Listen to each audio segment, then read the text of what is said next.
Здравейте! Днес ще научите всичко, което е необходимо, за да протече ферментацията на вашето грозде в идеални условия и по този начин да си осигурите максимално добри шансове за производство на качествено вино. Какво представлява алкохолната ферментация? Алкохолната ферментация е сложен микробиологичен и биохимичен процес, при който захарта се превръща в алкохол и се отделя въглероден двуокис. Първият фактор, влияещ за направата на хубаво вино, е качественото и добре отряло грозде. За червеното вино гроздето трябва да бъде с захарност между 23 и 26%, а за бялото 22-24% захарност. Захарността се измерва с захаромер или рефрактометър. Замерването се прави непосредствено след като сте смляли ширата. При рефрактометъра се капват няколко капки на измервателното стъкло, след което той се затваря и замерването се извършва по скала визуално в окулярът на рефрактометъра.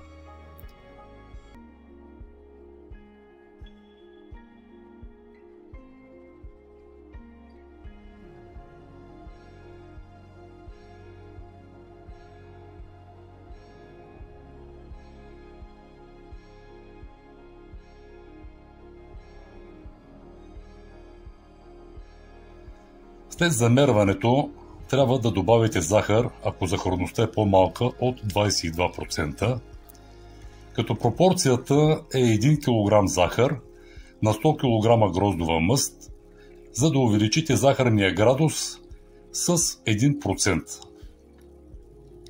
Разтварянето на захарта се прави в шира, не се използва вода. Когато количеството на смляното грозде е много голямо и сте използвали сортове грозде с различен захарен градус, тогава е задължително поне 2 пъти да преточите гроздовият сок, за да може да се изравни захарността в целият обем на съдът и по този начин да започне нормално ферментацията.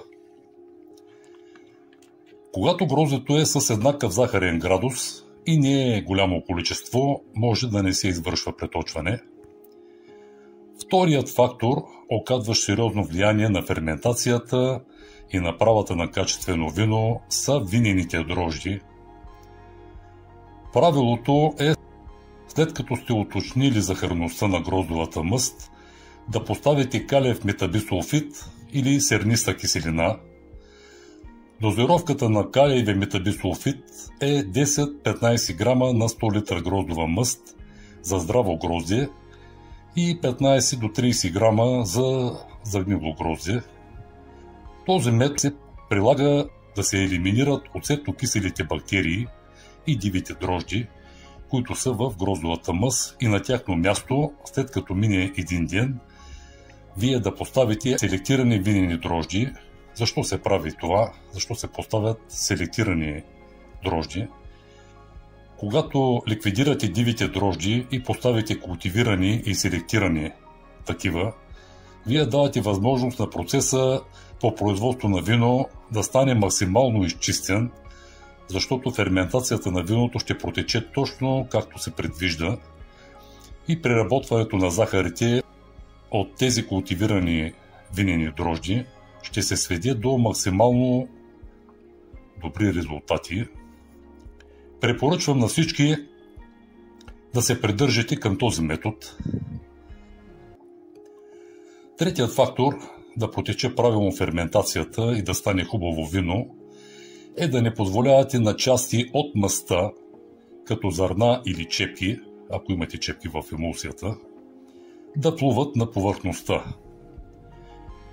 Използвате решетка или капак с дупки с формата на съдът и по този начин, като няма плуващи парчета, ще предотвратите моклясването, лошата миризма и дъх от този процес. Тази решетка при мен е застопорена в тавана посредством дървена греда, като така ограничавам движението й към повърхността. Така се гарантирам, че дори и при бурна ферментация цялата структура няма да подаде. Бурната ферментация започва активно да протича след третия ден от полагането на гроздовата мъст в съдовете и продължава до 10-тият ден. За да протече нормално ферментацията при белите вина, е необходимо да следите количеството на танин в виното да бъде в нормите. Тези норми са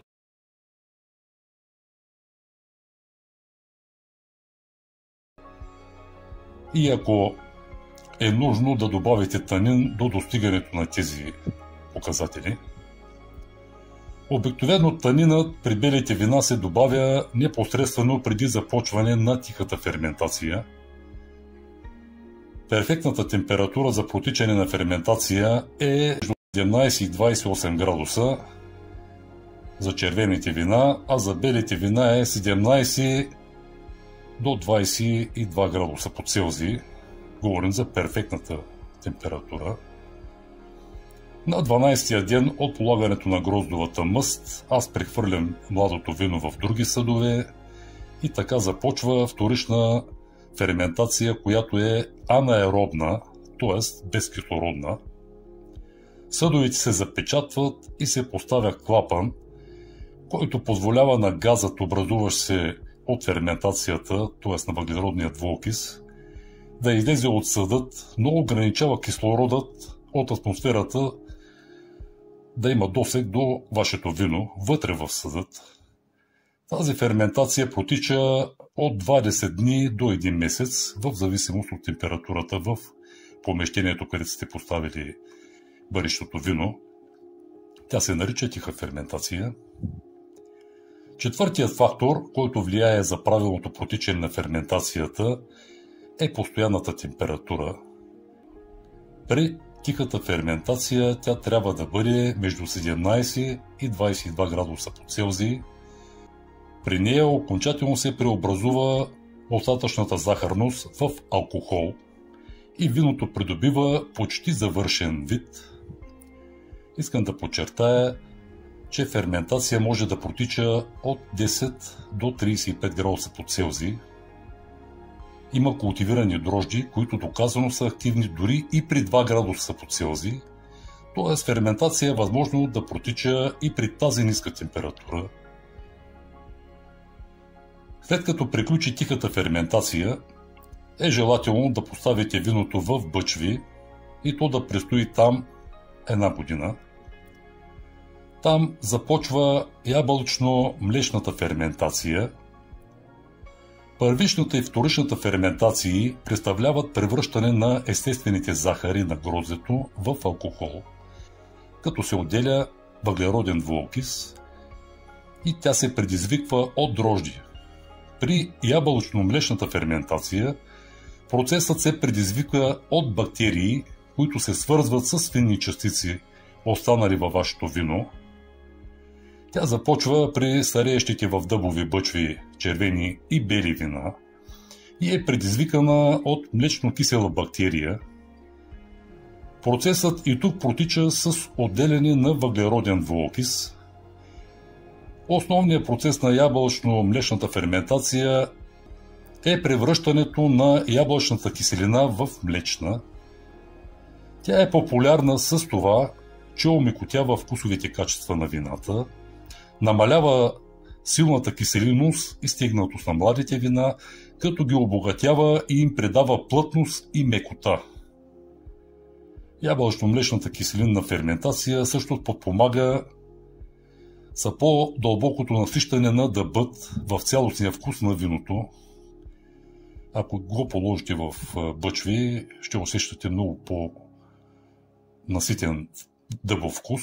Аз поставям моето вино в бидони и полагам вътре в бидона дъбов чипс и по този начин постигам подобен ефект, макар и не цялостен, но е задоволителен.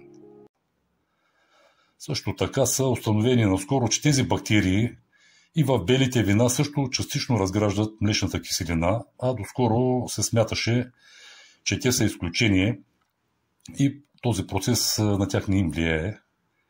Искам да ви кажа, че този процес на тази ферментация, ябълъчно-млечната ферментация, не протича само в дъбовите бъчви, а във всички съдове, в които е поставено вино.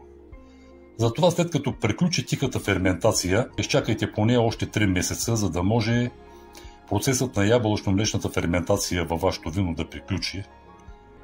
След едногодишен престой на виното в дъбовите бъчви, процесът на ферментация окончателно приключва и вие трябва да го сулфатизирате с калиев метабисулфит.